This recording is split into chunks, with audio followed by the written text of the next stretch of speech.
हरदौरी के पावन परिसर में गणतंत्र दिवस,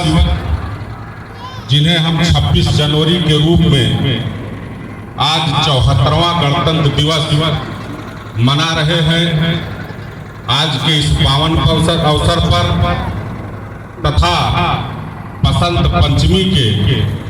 महान पावन पर्व पर आज मैं आप सभी को अपने तरफ से बहुत बहुत हार्दिक शुभकामनाएं देता हूँ। इस विद्यालय के प्रबंधक आदरणीय सर्वेश सिंह जी, यहाँ के आदरणीय प्रधानाचार्य महोदय, हमारे साथ चल कर आए हमारे भारतीय जनता पार्टी के मंडल अध्यक्ष राकेश गुप्ता जी, श्रीदत्तगंज मंडल के मंडल अध्यक्ष ओम प्रकाश दुर्गनायक जी, सोमनाथ मंदिर के महंत आदरणीय जितेंद्र बन जी, हमारे सामने बैठे हुए हमारे इस क्षेत्र के सभी लगभग पिता तुल्य हैं। एक एक करके हम नाम किसी का लें तो फिर बच्चों के कार्यक्रम में थोड़ा देर होगा। मैं इस अवसर पर अपने सभी प्यारे बच्चों का और इस विद्यालय में शिक्षण कार्य देख रहे अपने सभी शिक्षक और शिक्षिकाओं का मैं अपनी तरफ से बहुत बहुत हार्दिक बधाई और धन्यवाद देता हूँ। जैसा कि हम लोग जानते हैं कि 15 अगस्त 1947 को भारत देश को आज़ादी मिली, लेकिन आज़ादी के बाद इस देश को चलाने के लिए हमें एक संविधान की आवश्यकता थी और उस संविधान को बनाने के लिए डॉक्टर बाबा साहब भीमराव अंबेडकर के अध्यक्षता में एक संविधान सभा का गठन किया गया और उनकी अध्यक्षता में सिर्फ भारत ही नहीं अपितु ऐसे लोकतांत्रिक पूरे विश्व के अनेक देशों का उस समिति ने अध्ययन किया और अध्ययन करने के बाद एक भारत को श्रेष्ठ भारत बनाने का एक संविधान बनकर के तैयार हुआ और जिसको 26 जनवरी 1950 को लागू किया गया। आज उसी संविधान के तहत यह देश आज माननीय प्रधानमंत्री नरेंद्र मोदी जी के नेतृत्व में एक भारत श्रेष्ठ भारत का जो नारा सरदार वल्लभ भाई पटेल ने दिया था, आज उस नारे को, उस संकल्प को और आगे ले जाते हुए एक भारत अखंड भारत का जो उन्होंने नारा दिया था, आज एक भारत श्रेष्ठ भारत के उस संकल्प को पूरा करने के लिए देश के यशस्वी प्रधानमंत्री माननीय नरेंद्र मोदी जी लगातार अपने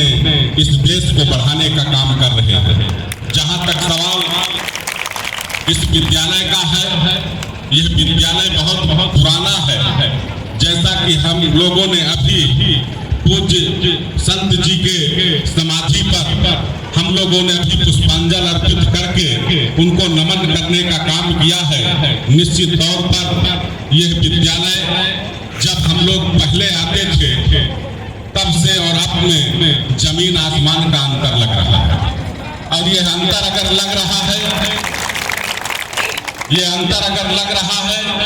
तो आदरणीय सर्वेश सिंह जी के इस भागीरथी प्रयास से लग रहा है। मुझे कहने में कोई गुरेज नहीं है कि आर्थिक संसाधन कम होते हुए बिना किसी सहायता के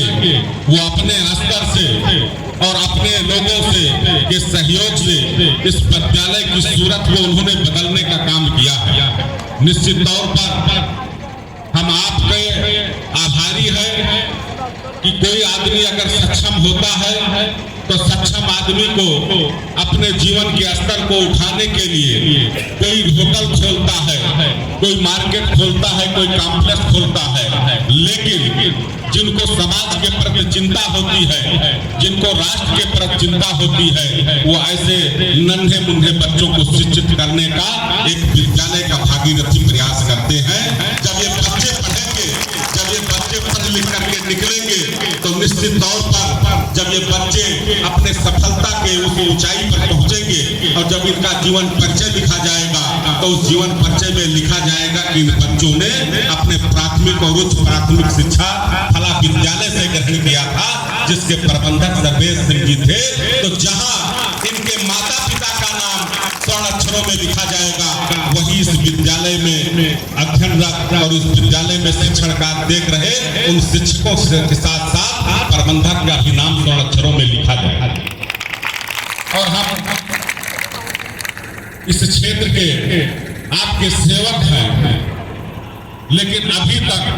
हमारी भी निगाह इस विद्यालय की तरफ नहीं गई थी, क्योंकि किसी ने कहा है कि जब कोई आगे बढ़ता है तब फिर उसको सफलता एक कदम और आगे बढ़ करके मिलती है। आदरणीय सर्वेश सिंह जी ने इस विद्यालय के गेट के लिए मुझसे लगभग 6 महीने पहले अपने विद्यालय के लेटर हेड पर पहुंचाया था। मैंने अपने विधायक निधि से इस विद्यालय के एक गेट को और प्लस यहाँ बच्चों को स्वच्छ जल के लिए एक आरओ का प्लांट लगवाने का हमने घोषणा किया है, जो बहुत जल्द ही, क्योंकि यह क्षेत्र बाढ़ प्रभावित क्षेत्र होने के नाते, जल दूषित होने के नाते बच्चों के स्वास्थ्य पर बहुत विपरीत प्रभाव पड़ता है। इसलिए हमने अभियान चला करके लगभग सभी विद्यालयों में मैं कोशिश करता हूं कि आरओ का एक प्लांट जो लगेगा, जिससे बच्चों को स्वच्छ जल से उनका ज्ञान बढ़ेगा, उनका जीवन, उनका शरीर स्वस्थ होगा, और जब स्वस्थ शरीर होगा तो वो अच्छी पढ़ाई करेंगे, अच्छी लिखाई करेंगे और इस विद्यालय का नाम रोशन करने का काम करेंगे। जहां तक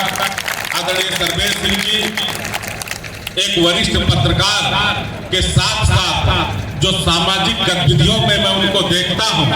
निश्चित तौर पर एक कोई चिंतक ही ऐसा काम कर सकता है। अगर पहले की स्थिति कोई देखता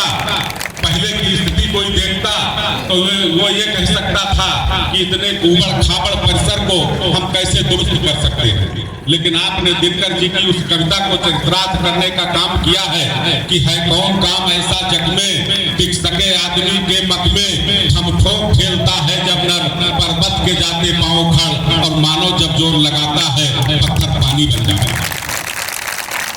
अभी हम लोगों ने एक कमरे का भी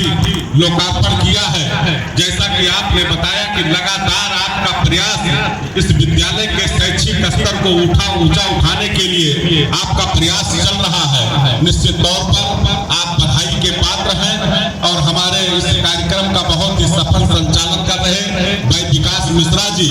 जो मुझे बताया गया कि आप इसी विद्यालय से पढ़े हैं। आज और भी गौरव की बात होनी चाहिए, इन बच्चों को प्रेरणा लेना चाहिए कि इस विद्यालय का आधार विकास मिश्रा जैसे बच्चों से निकलता है तो निश्चित तौर पर सफलता, किसी ने कहा है कि कदम चूम लेगी सफलता तुम्हारी, और मुसाफिर अगर अपनी हिम्मत न हारे। आज के इस अवसर पर बच्चों का बहुत अच्छा कार्यक्रम अभी तैयार हो रहा है। हमारे सभी बच्चों को हम अपने तरफ से बहुत बहुत उनको हार्दिक बधाई देते हैं, धन्यवाद देते हैं। आप सब